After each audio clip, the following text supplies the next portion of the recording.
Afternoon, this hearing of the Congressional Executive Commission on China will come to order. The title of this hearing is the Communist Party's Crackdown on Religion in China.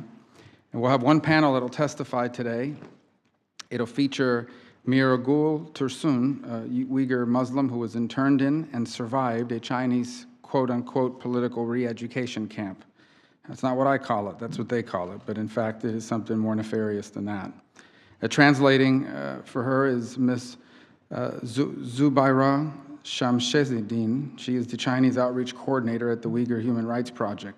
We'll also hear from Tom Farr, President of the Religious Freedom Institute, and Samantha Hoffman, a visiting academic fellow at the Mercator Institute for China Studies and non-resident fellow at the Australian Strategic Policy Institute. So I want to thank you all for being here.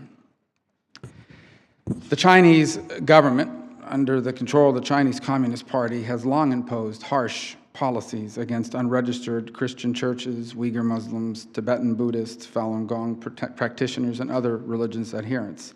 The Commission maintains a political prisoner database, and since that database was created, it has featured some 6,275 cases involving individuals detained because of their religion. Currently, there are more than 750 active cases and countless others whose names we will never know. The Commission consistently advocates for members of Congress and the administration to raise individual prisoner cases, and the database is an invaluable tool in that effort. Religious freedom in China is a vast topic, and we will only begin to scratch the surface of it today. But consider the following. Uyghur Muslims are rounded up and interned in camps. Tibetan monks and nuns are forced to undergo political re-education sessions. Falun Gong practitioners are reportedly sent to legal education centers for indoctrination. Churches are shuttered, crosses removed, and Christian believers harassed and imprisoned. These are the daily realities in Xi Jinping's China, and it leads many observers to describe the current wave of repression as the most severe since the Cultural Revolution. Even as the government has carried out an extensive campaign to ensure ideological loyalty to the Chinese Communist Party above all else, impacting various sectors of society, not the least of which are religious communities, it has also targeted those who represent and advocate for them. Not just the communities, but those who represent them and advocate for them. The 709 crackdown, as it was called, saw scores of rights lawyers and advocates detained, arrested, and tortured, forced to ingest unknown medications and confess to crimes that they did not commit. These brave men and women have been at the tip of the spear in representing China's repressed and persecuted Christians and Uyghur Muslims, Tibetan Buddhists, and Falun Gong practitioners. Of the rights lawyers who have courageously defended the rights of their fellow citizens in Chinese courts, several continue to serve sentences, including Wang Chengzheng, Zhang Tenyang, and Gao Zhu-sun, those who have independently documented the truth of Chinese citizens persecuted for their beliefs became targets of the persecution themselves. One fearless example is citizen journalist and human rights defender Huang Qi. We are extremely concerned that he is in danger of making the ultimate sacrifice for telling these stories because his government is currently deliberately denying him access to medical treatment while he is in prison. However, set against this grim backdrops, something remarkable has happened. The number of religious adherents in China has grown. This shows the utter failure of the Chinese Communist Party's policies in this regard. Today's hearing provides an opportunity to better understand the scale and the scope of the current crackdown, to identify cross-cutting trends across different religions, to examine the elevated role of the United Front Work Department, and what this means for China's faithful, and to put forward policy recommendations to address this crisis.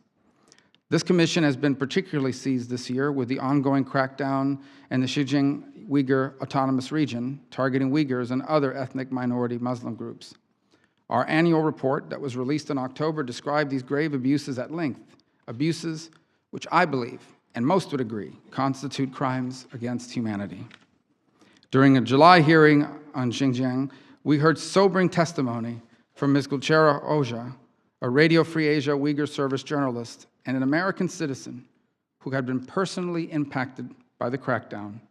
Dozens of her own family members have been detained, have disappeared. And as sobering as her story is, she's not alone. Not only have her fellow Uyghur service journalists been similarly impacted, but countless other Americans have as well.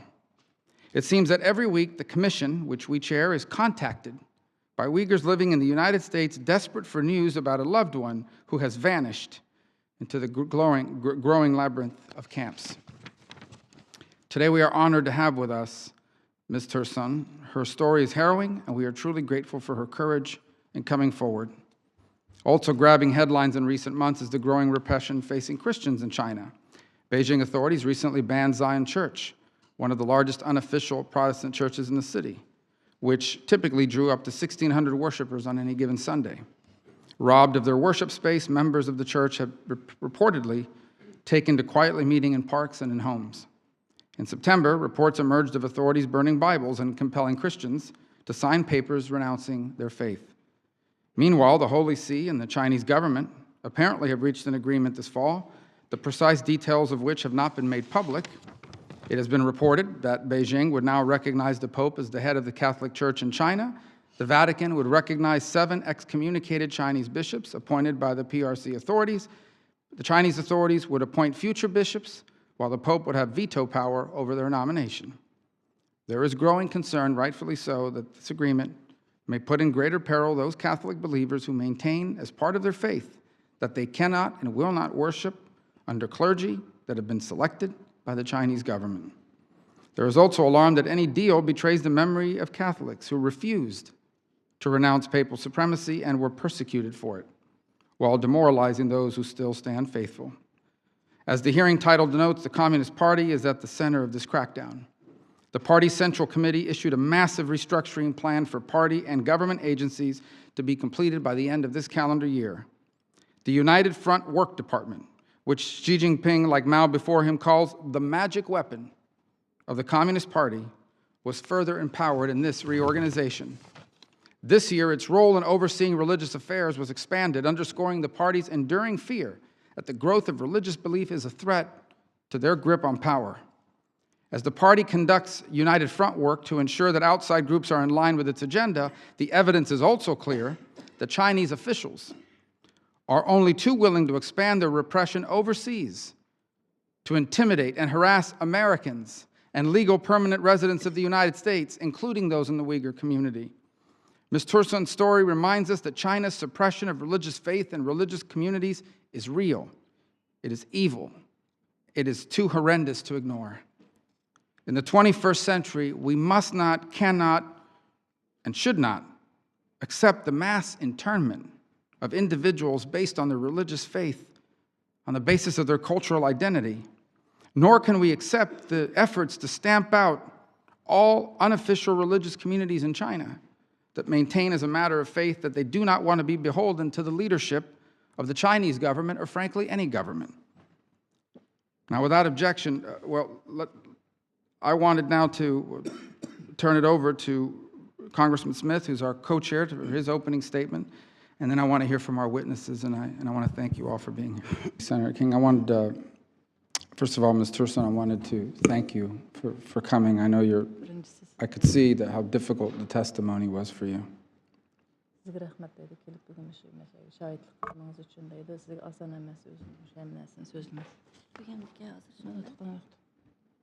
And I want you to know, and I won't, for purposes of not making this any more difficult for you, I do have here pictures that you've submitted for us of your family and of your 3 children. And we're going to submit those for the record, if that's okay, so that it could be part of the committee's record on this hearing, along with your testimony. Sözünün için rahmet. Hem ondan siz bizga bir rasmdan ta'minladingiz deydi, sizning oilangizning bolalarning deydi. Agar siz ruxsat qilsangiz, uni shu bugungi shohidlik bergan materialingiz qatorida biz arxivga saqlab qolamiz, ep qolamiz. Rahmat.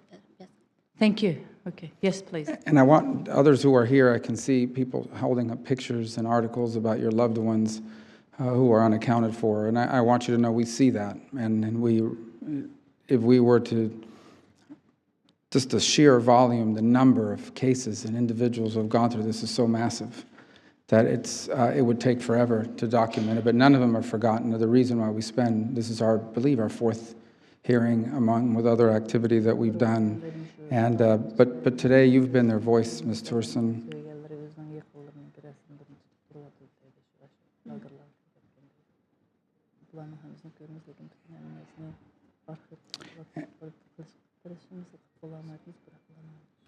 And I wanted to thank you for that. I have three questions that I hope you can address. The first is, you testified briefly about fear, that even here in the United States you're being watched, harassed, and followed.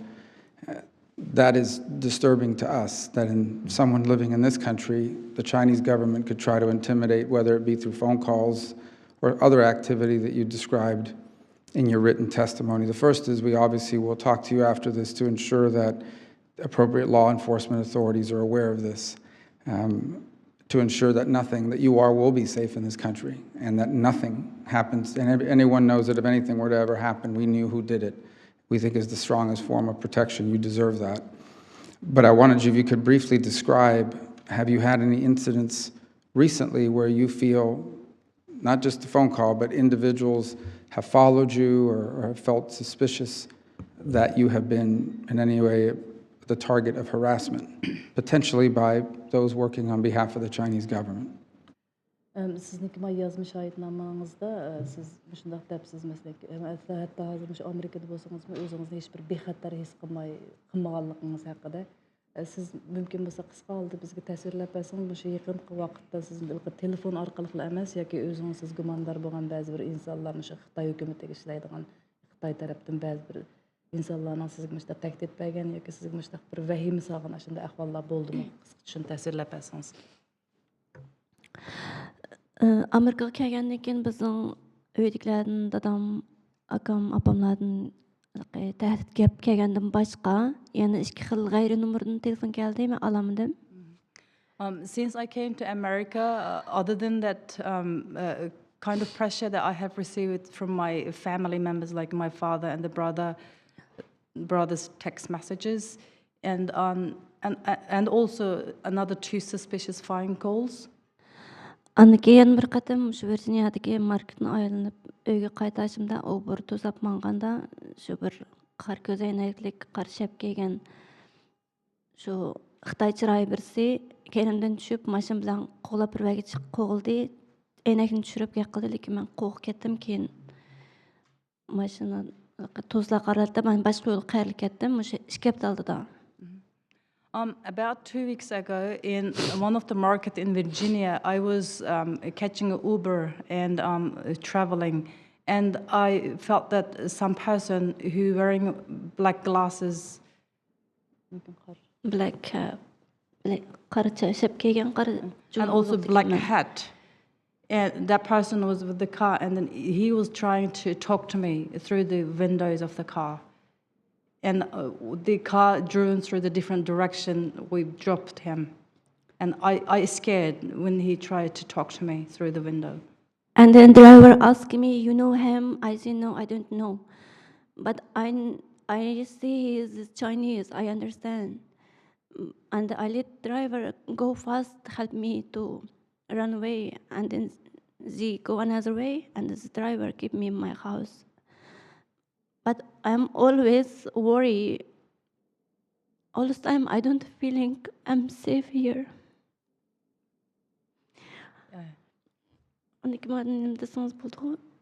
China embassy. Yes, I mean, probably I just repeat.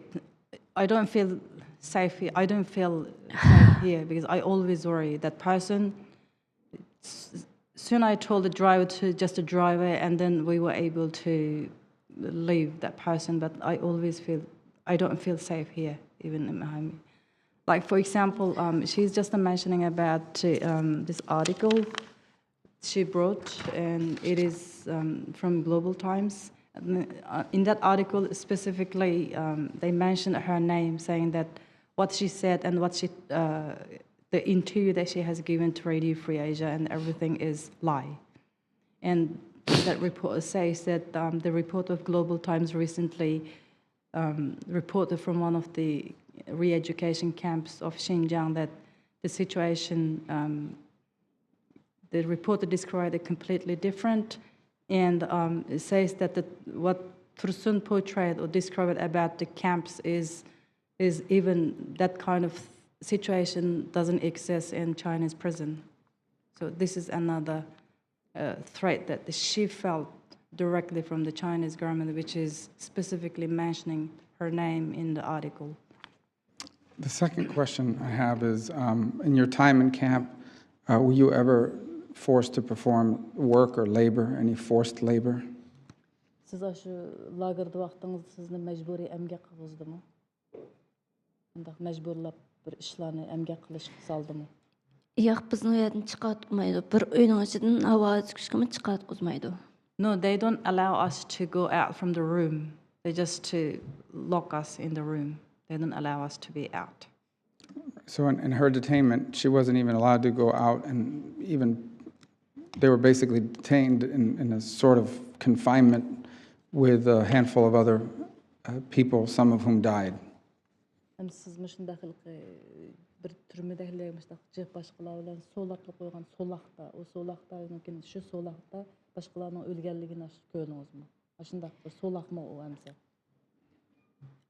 Men shu bir kameraga solaydi, bizlarni sirtqa havolantirishga harakatga chiqmaydi. Shu ash kameraning ichiga tarat qilamiz, ashada o'rtirib uxlasaqmi ashada, o'rtirib bir narsa yodlasaqmi ashada. Andan shu o'lib qolganlarmi shu mening ko'z oldimda 9 o'likka men shahid bo'ldim. It is a cell. We've been locked up with many other people, and if we read something, we do it here. If we go to bathroom, toilet, we do it in the same place. If we stay, we just stay together. I mean, if people dies, it dies among us, and then I have witnessed 9 people to die in front of me.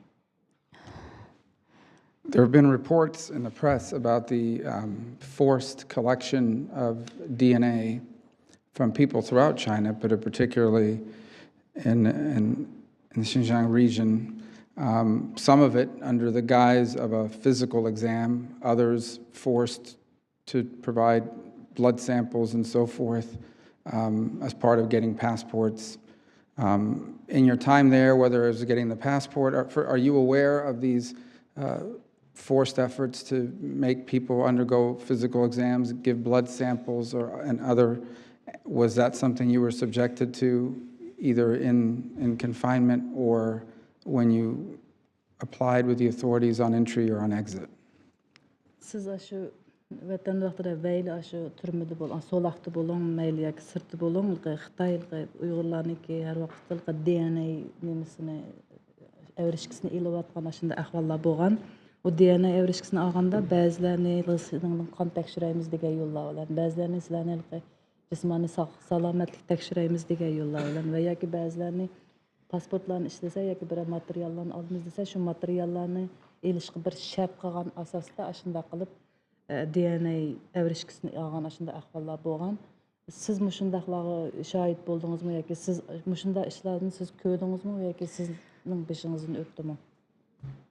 Men ashlar shahid bo'ldim, lekin o pasport bejirish 2015dan burungi ashunday ba'zi odamlardan ashunday qanalar ekan, lekin 2015dan boshlab hozir qadar bu majburiy. Tug'ilib 1 oylik bo'lgan bu vaqtdan yosh odamlarning hammasi, qari yoshning hammasi chuqum har bir rayonda o'stirishlik rayonniki oila komitetiga berib hamma odamdan o'xshash qanaldi hozir. Pasport bo'lsin, bo'lmasin, turmaning ichida bo'lsin, turmaning teshida bo'lsin, xizmatchilar bo'lsin, hamma odam 100%. Onu butunlay amalashtirib bo'ldi 2017-yili 10-oyda. Yes, I have witnessed that kind of practices, taking out the blood sample and doing DNA tests. Before 2015, when you apply for passport, that was one of the requirements that you do have to have a blood test. And after 2015, doing blood test and DNA test, everything became compulsory. That compulsory practice applied to from 1 month old baby up until whatever age. So everybody required to do blood tests as well as DNA sampling. And you may or may not have any reason to know this, but the authorities who have compelled the turning over of DNA of everyone a few months ago put out a contract and for DNA sequencers to be able to account for all of this and creating this massive database. And I regret it's a great shame that one of the companies who has provided those DNA sequencers and frankly takes great pride in the work they do is an American company, Thermo Fisher Scientific, who just recently appeared in an article discussing what a great leader Xi Jinping is, which I imagine from their perspective is driven by the money they're making in that marketplace. And it gets to the broader issue of calling out these American companies who are participating and assisting them in the compulsory collection of DNA for purposes of collecting this massive database against the consent or absent the consent or even the knowledge of the people it's being collected from. And I apologize because I do have a vote and the co-chairman's here and is going to handle, he's got questions. I only wanted to, Dr. Hoffman and Farr, I wanted to just basically say that it seems to me that at the core of all this is an obsessive desire on the part of the Chinese government, which is not new, to create a sort of unified national identity which must be stripped of anything that competes with it. Ethnicity, religion, ethnic cultural tradition. There can be nothing that competes with it, and they appear, as they have been in the past, to be extremely ruthless in their willingness to stamp that out at any cost, whether it's in Tibet or Xinjiang or any other part of their country. And I would add to that in addition to that willingness to stamp out anything that competes with the party for people's loyalties or this national identity, is that when they use terms like extremism and they use terms like dangerous, what they mean by those terms is not violence or advocacy of violence. What they mean by extremist is you don't agree with them or you have loyalties to God or loyalties to a culture or an identity that is not the one they want you to have. Is that an accurate assessment of what their goal is? Is that an accurate assessment of how they define extremism and dangerous?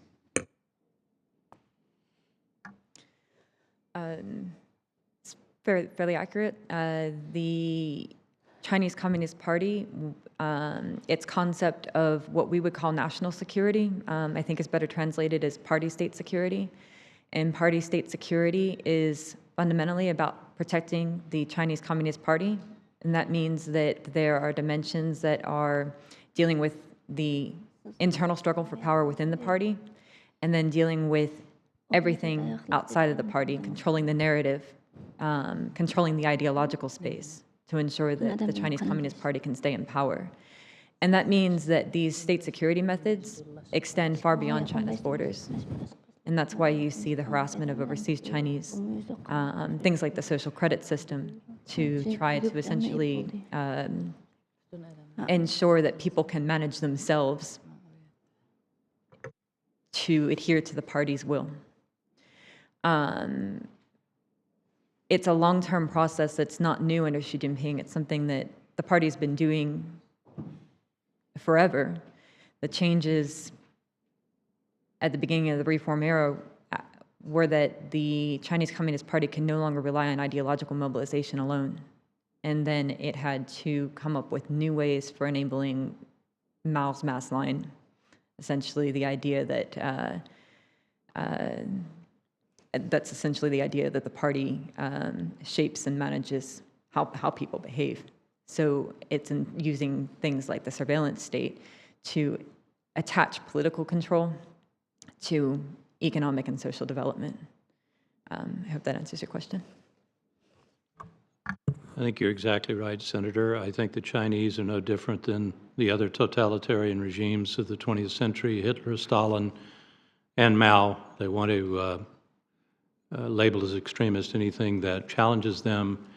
And just two things that I would cite as evidence. One is bringing the State Administration for Religious Affairs, which has been there in one guise or another for a long time, closer to the Politburo under the United Front Work Department. But also the fact that parents can be given criminal sanctions if they allow their children, any parent in China, if they allow their children to be exposed to religious education. That just tells you everything you need to know. They are afraid that their citizens are going to be infected with the virus of religion. So this is why Mao tried to destroy it. His successors know they can't destroy it, but they're going to try to manage and control, and I think Xi is simply the harshest of all the post-Mao presidents of China in doing this.